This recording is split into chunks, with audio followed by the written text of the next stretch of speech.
ಕಷ್ಟಪಟ್ಟಿದ್ದಾನೆ, ಶಿಲ್ಬೆ ಮೇಲೆ ಪ್ರಾಣ ಕೊಟ್ಟಿದ್ದಾನೆ, ಬರ್ಚೆ ದಿವಸ ವಹಿಸ್ಕೊಂಡಿದ್ದಾನೆ, ಮುಡಿದ ಕಿರೀಟ ವಹಿಸ್ಕೊಂಡಿದ್ದಾನೆ, ನಮಗೋಸ್ಕರ ನಿಮ್ಗೋಸ್ಕರ ಎಷ್ಟೋ ಪ್ರಯಾಸಗಳನ್ನು ಪಟ್ಟಿದ್ದಾನೆ. ಆದರೂ ಅಂತ ದೇವರಿಗೆ ನಾವು ಇನ್ನೂ ಏನ್ ಮಾಡ್ತಾ ಇದ್ದೀವಿ? ನೋವು ಪಡಿಸ್ತಾ ಇದ್ದೀವಿ, ನಾವು ಬಾಧೆ ಪಡಿಸ್ತಾ ಇದ್ದೀವಿ. ಆತನಿಗೆ ಮನಸ್ಸು ಬಾಧೆಗಳಾಗುವ ರೀತಿ ನಡ್ಕೊಳ್ತಾ ಇದ್ದೀವಿ. ಆತ ನಮಗೋಸ್ಕರ ಎಲ್ಲ ಒಳ್ಳೇದು ಮಾಡಿದ್ರೆ ನಾವು ಆತನಿಗೆ ವಿರುದ್ಧವಾಗಿ ಮಾಡ್ತಾ ಇದ್ದೀವಿ. ಅದಕ್ಕೆ ಆತನು ಬಾಧೆ ಪಡ್ತಾ ಇದ್ದೀವಿ. ಸೊ ಇವತ್ತು ನಾವು ತಿದ್ದುಪಾಠ ಮಾಡ್ಕೊಳ್ಳೋಣ ಪ್ರಿಯ ದೇವರುಗಳು. ನಾವು ಕಲಿಯೋಣ, ನಾವು ಜಾಣರಾಗೋಣ. ಜೀವನದಲ್ಲಿ ಏನೂ ಇಲ್ಲ, ಇರತಕ್ಕ ಸುಖವಾಗಿರೋಣ, ಚೆನ್ನಾಗಿ ಬದುಕೋಣ, ಚೆನ್ನಾಗಿ ಉಂಡು ಚೆನ್ನಾಗಿ ಇದ್ದಿದ್ದಾಗಲಿ. ಚಟ್ಟೆ ಮುದ್ದೆನ ಬಿರಿಯಾನಿ ಅಂತೇಳಿ ಊಟ ಮಾಡ್ರಿ. ನಿಜವಾಗ್ಲೂ ಬಿರಿಯಾನಿ ತಿಂತೀರ ಒಂದಿನ. Hallelujah, hallelujah. ರೊಟ್ಟಿ ನಮ್ಮ ಹಿಂದಿನ ಕಾಲದಲ್ಲಿ ನಮ್ಮಪ್ಪ ನಮ್ಮಮ್ಮ ಒಂದು ರಾಗಿ ಮುದ್ದೆ ಅದನ್ನ ಪುಡಿ ಮಾಡಿ ಅದರೊಳಗೆ ಚಟ್ನಿ ಗುರ ಚಟ್ನಿ ಇಟ್ಕೊಂಡು ಅದನ್ನೇ ಬಿರಿಯಾನಿ ತಿಂತಿದ್ರೆ ಅಂತ.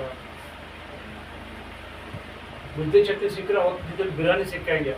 ಇವತ್ತು ಬಿರಿಯಾನಿ ಕೊಟ್ಟರು ಕೂಡ ಅರ್ಧ ಅನ್ನ, ಅರ್ಧ ಪೀಸು, ಅದೇ ಕಡೆಗೆ ಹೋಗಿರ್ತಾರೆ. ಬೇಕಾಬಿಟ್ಟು ತಿಂತಾರೆ ಬಿರಿಯಾನಿ ಕೊಟ್ಟರು ಕೂಡ. ಆ ರೀತಿ ಬದುಕೋದು ಒಳ್ಳೇದಲ್ಲ ಅಲ್ವಾ? ಇವತ್ತಿದ್ದು ನಾಳೆ ಹೊಲಪ ಆಗೋದಕ್ಕೋಸ್ಕರ ಯಾಕೆ ಬದುಕಬೇಕು? ಚೆನ್ನಾಗಿರ್ರಿ, ಒಳ್ಳೆ ರೀತಿಯಲ್ಲಿ ಬದುಕ್ರಿ. ನಮ್ದು ತಂದಂತ ಬದುಕಕ್ಕೆ ಹೋಗ್ಬಾಡ್ರಿ. ಹಣದಾಸೆ ಸಾವಿಗೆ ಮೂಲ. ಹಣದಾಸೆಗೆ ಹೋಗ್ಬಾಡ್ರಿ.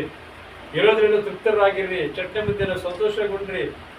ಇರೋ ಬಟ್ಟೆ ಚೆನ್ನಾಗಿ ಉಟ್ಟುಕೊಳ್ರಿ. ಇನ್ನೊಂದು 4 ದಿವಸ ಚೆನ್ನಾಗಿ ಬದುಕ್ತೀರಾ.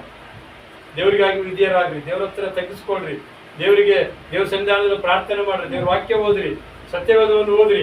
ಅವರು ನಿಜವಾಗ್ಲೂ ದೇವರು ಅವೆಲ್ಲವನ್ನು ಐಶ್ವರ್ಯ, ಬಡಿವೆ, ಬಂಗಾರ, ಬೆಳ್ಳಿ ಎಲ್ಲ ನಿಮ್ಮ ಬಳಿಗೆ ಬರ್ತಾರೆ. ಅದನ್ನೇ ನೀವು ಮಾಡಿಲ್ಲ ಅಂದ್ರೆ ಇರೋದೆಲ್ಲ ಕಳ್ಕೊಂಡು ಹೋಗ್ತೀರಾ. ಸೊ ಜಾಗೃತ ಪ್ರಿಯ ದೇವರ ಮಕ್ಕಳ, ದೇವರು ನಿಮ್ಮನ್ನು ಆಶೀರ್ವಾದ ಮಾಡಲಿ. ಈ ವಾಕ್ಯಗಳನ್ನು ದೇವರು ಆಶೀರ್ವದಿಸಲಿ. ಆಮೆನ್. Hallelujah, hallelujah. ದೇವರ ನಾಮಕ್ಕೆ ಸ್ತೋತ್ರ. ಏನರ್ಥ ಆಯ್ತು?